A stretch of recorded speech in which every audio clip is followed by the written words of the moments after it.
Hey there, Rhoda here. Welcome to my craft room. Today I'm showing you a pamphlet I made about sewing, and it is made out of a file folder, and I'll show you just in a minute the dimensions and how I made it. But first I thought I'd show you what it's all about. It's all about the Singer sewing machine. And this same exact sewing machine was used by both my grandmother, my dad's mother, and my great-grandmother on my mother's side. So it was such a revelation to me. I just had to make a little memorial kind of thing for it. And what you see here is my cousin Pat told me exactly what kind of a machine base she had and the machine itself. So I was able to find that image online and I cut it out. And then I just decorated it up. I used Society Memories for the title. I used little sewing related items that I had and decorated it up on the front. Then how I did it inside was I made this with the green background my father's side. So what I began with was my grandmother here with her first son. And I said, Grandma put the pedal to the metal and with making clothes for her children, and her sewing machine sang. And then over here is probably you recognize this from the Ancestors Memories journal that I had made. It was on the quilt. And what I had done is made this into a pocket. And I said, I'm sure Grandma Rhoda learned to sew at an early age, and she made clothes for her 11 children, herself and Grandpa. She also made many quilts for warmth when the fire banked down at night. Quilts were also used as backdrops when family were taking photos. I said, let's see, Grandma is on the left, and her brother James Harrison, and sister Martha Jane Salmons. And this quilt is a type of Irish chain with sashing. And this was just what the back of the tag looks like. And it goes back in here like this. And I got a little bit of fuzz on there. Now this one is Dad in his little white suit that Grandma made him, and his sister Lily, and Grandpa Bob. Uncle Bob, sorry. And he was holding a doll. I don't know what the deal was there, but I found this Guys and Dolls in the newspaper, and I said, oh my God, perfect. I'll have to put that there. And then I just decorated it up with some stuff at the bottom. This here was an image, or an idea that Mrs. E come up with from scrapbooking with me. Not exactly how I did it. Hers was just, little squares, or rectangles.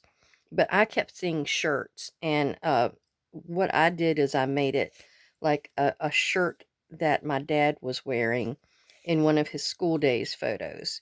This is 1946 and 47, and you can kind of see the I'm trying to emulate the shirt itself, or replicate. Replicate is the word, dummy. Okay, and here you can write on the back of this, and then you get around here. Oops, I can't get back in there. And then you get around here, and of course you see I make a little V there.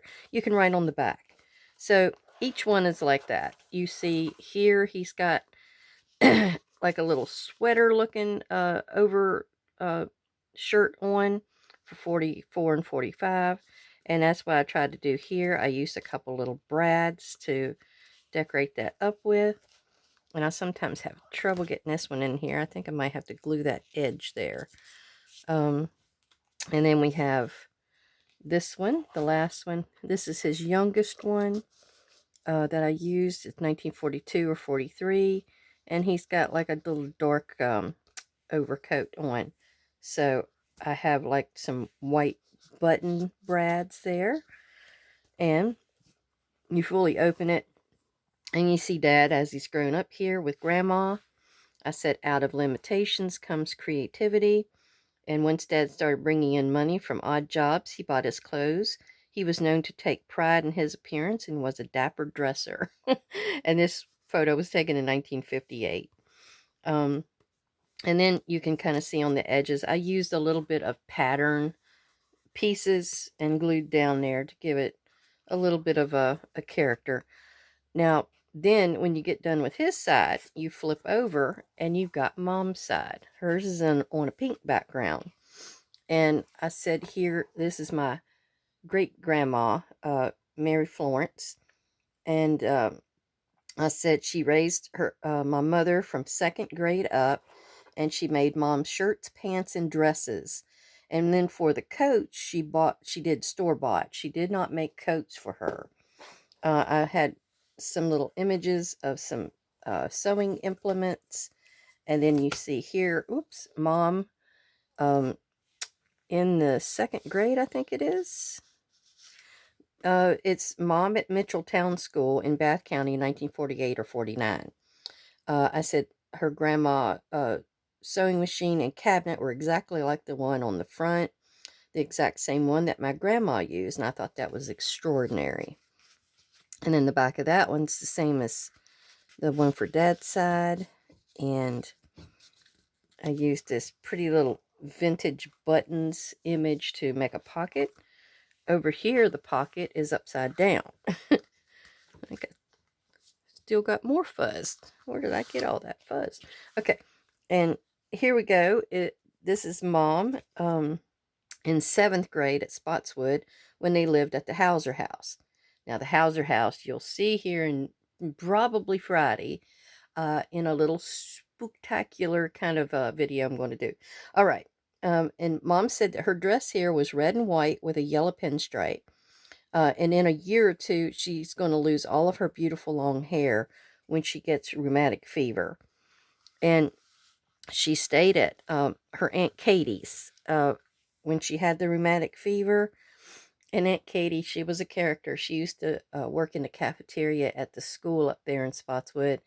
And she got paid, but she never really needed the money. So she brought it home and she wallpapered it into the kitchen, onto the kitchen wall. I have never heard of that. Mom said she actually helped her. She put the paste on the wallpaper, and then they'd lay the money down, and then they would wallpaper, paste it again, put it on the wall. Oh, it was something. So anyhow, the way the way I made this, and it folds really easily and opens really easy. It is a 8.5 by 8.5 piece folded. Yes, both ways. You got 8.5, and what I did is I just took this folder here, and you can almost see those little, what do you call them? The expanding lines right here. That's what I have right here. So I believe what I did, I laid it right down. I measured it over 8.5 and then up 8.5 and just cut it. And then around at the corners, and then I scored it. The score was probably at 4.25 for each one. You might want to fold them and see that they're going to lie correctly for you, where you have them all flush. So anyhow, I really appreciate everybody coming to see me. If you like this, give me a thumbs up. And everybody have a great day. Thank you.